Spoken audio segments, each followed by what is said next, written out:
Have you ever wondered how two identical buildings, exact copies, using the very same amount of electricity, can end up with completely different carbon footprints? It sounds a little weird, right? Well, it all comes down to geography.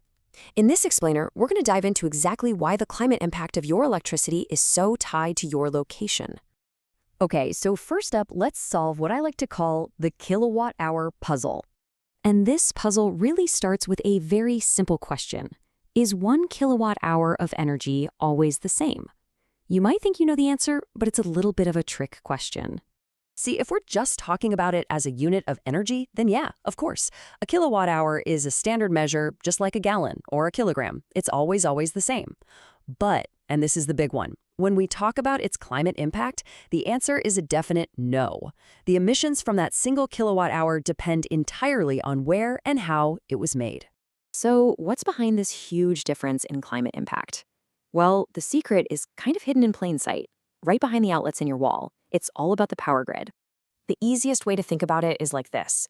Every single power grid has its own unique recipe for making electricity, just like a chef, right?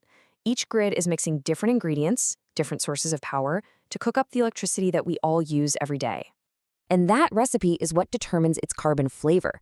So let's take a look at grid A. Its recipe is super heavy on coal, a very carbon-intensive ingredient. Maybe that region just has a lot of it. The result? Well, every kilowatt-hour that comes out of this grid has a really heavy, high-carbon flavor.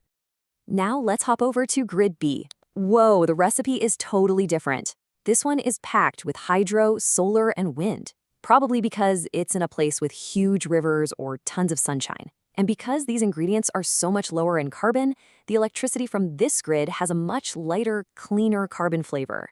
So you see, same energy, completely different impact. So how do we actually measure all this? It's not just a guess. There's a really straightforward formula for it, and we're going to call it the carbon equation. The secret ingredient to the equation is something called the grid emission factor. It sounds technical, but it's just a scientific number that tells you the greenhouse gas emissions for every kilowatt hour on a specific grid. Think of it like the carbon nutrition label for your electricity. And the math itself? It's literally this simple. You just take your electricity consumption, multiply it by the emission factor for your local grid, and boom, that's it. You've got your total emissions from purchased electricity, which you'll often hear called Scope 2 emissions. It's really that easy. All right, theory's great, but let's make this super real with a practical example. Let's call it a tale of two sites. And this is especially useful if you're part of an organization that works across different states, countries, or, different power grids. Okay, so imagine two facilities that are exactly the same. They could be warehouses, offices, data centers, whatever.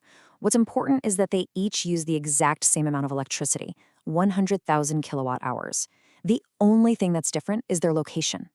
So Site A is on that high carbon grid we saw with an emission factor of 0.9. And Site B, it's on that clean, low carbon grid with a factor of just 0.2.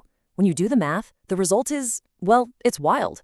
Site A is on the hook for 90,000 kilograms of CO2 emissions. Site B, only 20,000. That is a 4.5 times difference for the exact same amount of energy.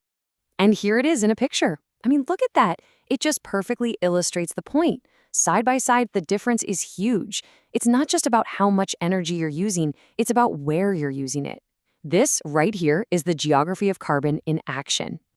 Okay, so why does all of this matter so much? It really comes down to one thing: reporting with integrity. Because if you're going to track and report your climate impact, you absolutely have to get this right. For any organization, really, this is just fundamental. It's how you accurately calculate and report what are known as your Scope 2 emissions. Those are the ones from the electricity you buy. Trying to use some generic one-size-fits-all average for the whole world, it just doesn't work. It's not accurate. So if you want to do this accurately, here are the 4 basic rules. First, you've got to use the correct geographical location for every single facility. Second, make sure you're using the emission factor from the right year, because they change. Third, use the specific local factor, not a national or global average. And finally, apply that same method everywhere for all your sites. This is how you make sure your reporting is solid. Which really brings us to the big takeaway here. Electricity is never, ever just a number on your utility bill. It's a consumption number that is completely tied to a generation context. And that context, that local recipe for making power, is what truly defines its carbon footprint. So the next time you flip a switch, you might stop and ask yourself, what's the story behind this kilowatt hour?